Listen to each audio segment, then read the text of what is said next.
우리가 세상에서 특별히 너희에 대하여 하나님의 거룩함과 진실함으로 행하되 육체의 지혜로 하지 아니하고 하나님의 은혜로 행함은 우리 양심이 증언하는 바니 이것이 우리의 자랑이라. 오직 너희가 읽고 아는 것 외에 우리가 다른 것을 쓰지 아니하노니 너희가 완전히 알기를 내가 바라는 것은 너희가 우리를 부분적으로 알았으나 우리 주 예수의 날에는 너희가 우리의 자랑이 되고 우리가 너희의 자랑이 되는 그것이라. 내가 이 확신을 가지고 너희로 두 번 은혜를 얻게 하기 위하여 먼저 너희에게 이르렀다가 너희를 지나 마게도냐로 갔다가 다시 마게도냐에서 너희에게 가서 너희의 도움으로 유대로 가기를 계획하였으니 이렇게 계획할 때 어찌 경솔히 하였으리요. 혹 계획하기를 육체를 따라 계획하여 예하면서 아니라 하는 일이 내게 있겠느냐. 하나님은 미쁘시니라. 우리가 너희에게 한 말은 예하고 아니라 함이 없노라. 우리 곧 나와 실로아노와 디모데로 말미암아 너희 가운데 전파된 하나님의 아들 예수 그리스도는 예하고 아니라 함이 되지 아니하셨으니 그에게는 예만 되었느니라. 하나님의 약속은 얼마든지 그리스도 안에서 예가 되니 그런즉 그로 말미암아 우리가 아멘하여 하나님께 영광을 돌리게 되느니라. 우리를 너희와 함께 그리스도 안에서 굳건하게 하시고 우리에게 기름을 부으신 이는 하나님이시니 그가 또한 우리에게 인치시고 보증으로 우리 마음에 성령을 주셨느니라. 아멘. 여러분은 원치 않는 오해를 받을 때 어떻게 반응하십니까? 오해를 이해시키기 위해서 적극적으로 해명을 하시는 편입니까? 아니면 오해가 말로 풀리지 않는다는 생각에 쉽게 포기하시는 편입니까?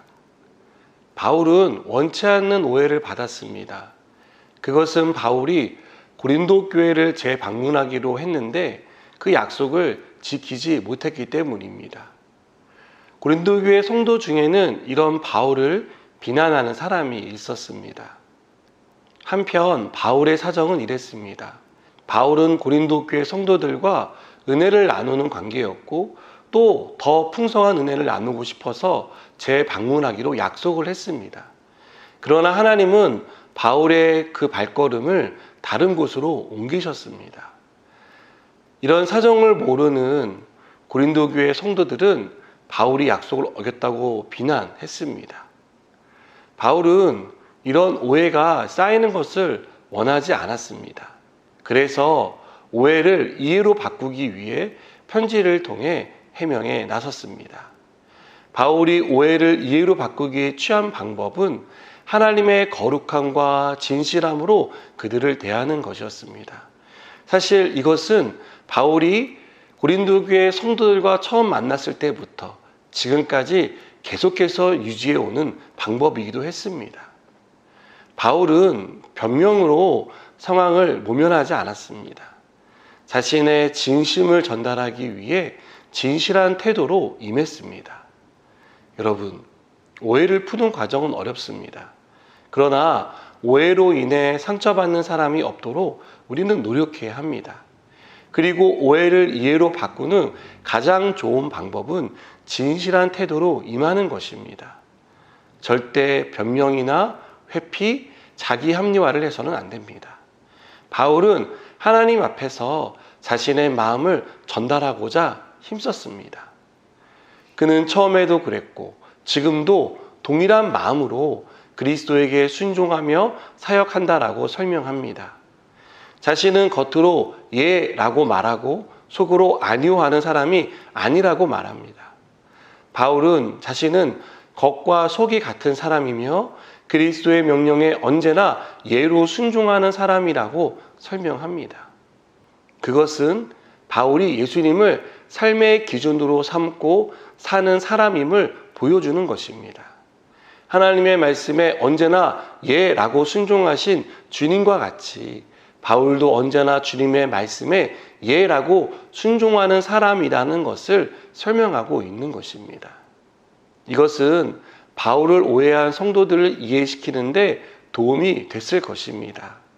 바울이 주님께 순종하기 위해 약속을 지키지 못했지만 그것은 바울 개인의 결정이 아닌 주님의 명령에 따르기 위한 일이었음을 그들은 충분히 이해했을 것이라 생각됩니다.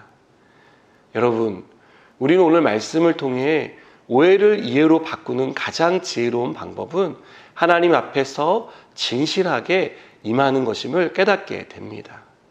사랑하는 여러분, 거짓이나 변명이 아니라 진실함으로 말하는 저와 여러분이 되기를 축복합니다. 그것이 오해를 이해로 바꿀 것이고 더 나아가 우리의 마음을 하나로 만들어줄 것이라 믿습니다. 기도하시겠습니다. 하나님, 오해를 이해로 바꾸는 과정이 참으로 어렵고 힘듭니다. 그러나 하나님 앞에서 진실함으로 말하게 하시고 언제나 그랬듯이 주님께 순종하는 마음으로 임할 때 그 오해가 이해로 변화될 줄 믿습니다. 그리고 더 나아가 우리가 하나 될 줄 믿습니다. 하나님, 오늘도 우리 가운데 은혜를 베풀어 주시옵소서. 예수님의 이름으로 기도드립니다. 아멘.